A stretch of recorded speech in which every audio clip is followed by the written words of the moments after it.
Magandang umaga mga anak. Bumangon na kayo dahil umaga na. Nakahanda na ang almusal sa mesa. Magandang umaga din po, Mama. Sige po, pero magdasal po muna kami. Magpapasalamat po muna kami, Mama, sa Panginoon. Mabuti naman at naalala ninyo ang sinabi ko noon na pagkagising sa umaga ay dapat magdasal agad, magpasalamat sa Panginoon dahil sa ating buhay at sa kanyang pagmamahal sa atin. Naalala po namin yan, Mama. At dapat niyong tandaan na tungkulin natin ang mahalin ang Panginoon. Sige mga anak, hihintayin ko na lang kayo sa silid kainan. Oh, mabuti nandito na kayo. Mukhang natagalan kayo sa paglabas ng inyong silid tulugan. Kasi po, Mama, inayos po muna namin ang aming kama.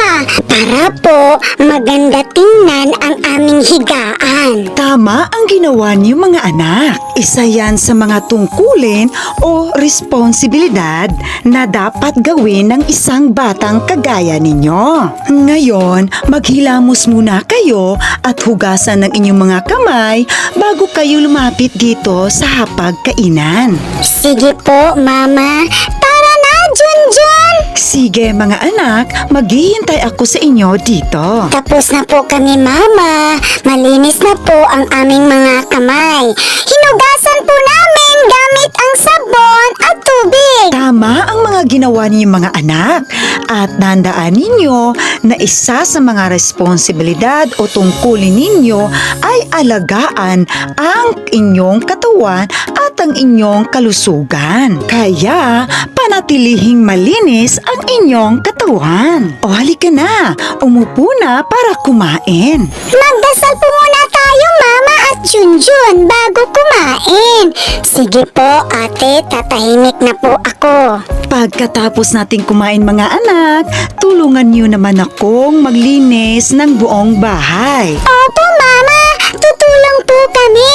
At dahil mas matangkad ako at naaabot ko po yung lababo, ako po ang maghuhugas ng ating pinagkainan. Pagkatapos ko po maghugas, ay magwawalis at magmamap po ako ng sahig natin. Ako naman po, Mama, ay magpupunas ng mesa natin at ng kabinet at liligpitin ko po yung mga kalat na mga laruan. Tama ang gagawin ninyo mga anak.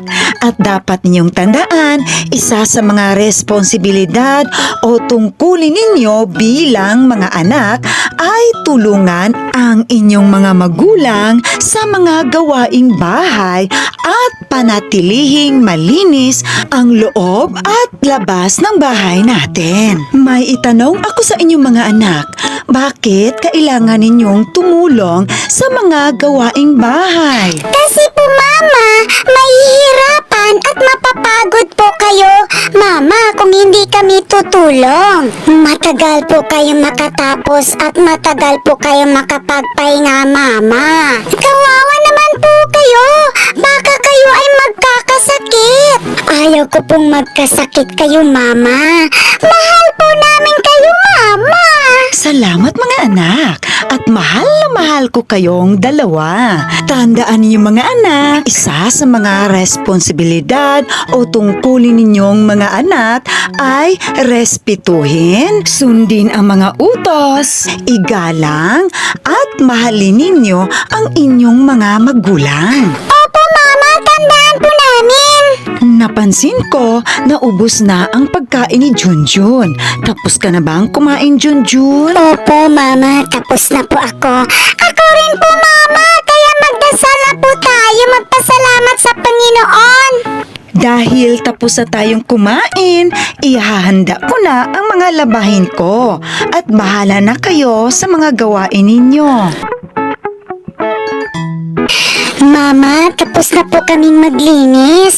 Opo, Mama, naglinis na rin po kami ng aming silid tulugan. Mabuti naman, natutuwa ako dahil ginawa ninyo ang mga dapat ninyong gawin. Ngayon mga anak, ano naman ang gusto ninyong gawin? Tao po, Aling Miling. Mama, may tao po biglang kumakatok? Parang boses si Tonyo yan. Sige anak, ako na ang magbubukas ng pinto. Magandang umaga po, Ate Miling. Pwede ko ba iwanan si Asa dito sa inyo? Kasi po, pupunta lang ako ng palengke. Wala po ako mapag-iwanan sa kanya eh. Walang problema sa akin, Tonyo. Sige, Asa, pumasok ka na. Maraming salamat po, Ate Miling. Sige po, alis na ako.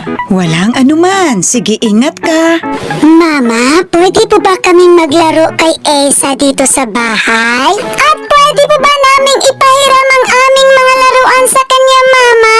Sige anak, maglaro kayo ni Asa at ipahiram ninyo ang inyong mga laruan para hindi naman siya malulungkot. Mama, gusto ko pong maglaro kami sa labas. Pwede po ba dalhin namin ang aming mga laruan sa labas, Mama? Pwede anak, basta dyan lang kayo sa ating bakuran. Huwag kayong maglaro sa may kalsada. Natutuwa ko dahil nagpapaalam kayo sa akin kung saan kayo pupunta. Isa sa mga tungkulin o responsibilidad ninyo mga bata ang laging magpapaalam sa inyong mga magulang upang malalaman ng mga magulang kung saan at ano ang ginagawa ninyo. Pagkatapos ninyo maglaro mga bata, ay gawin ninyo ang mga gawain na pinagawa ng mga guro ninyo sa inyo. Opo, Mama. Gusto ko pong mataas ang mga grades ko para masaya po kayo. Ako po, gusto ko pong makapasa at makapunta sa grade 1, Mama. Isa sa mga responsibilidad o tungkulin niyo mga bata ay ang pag-aaral ng mabuti upang magkaroon kayo ng magandang kinabukasan.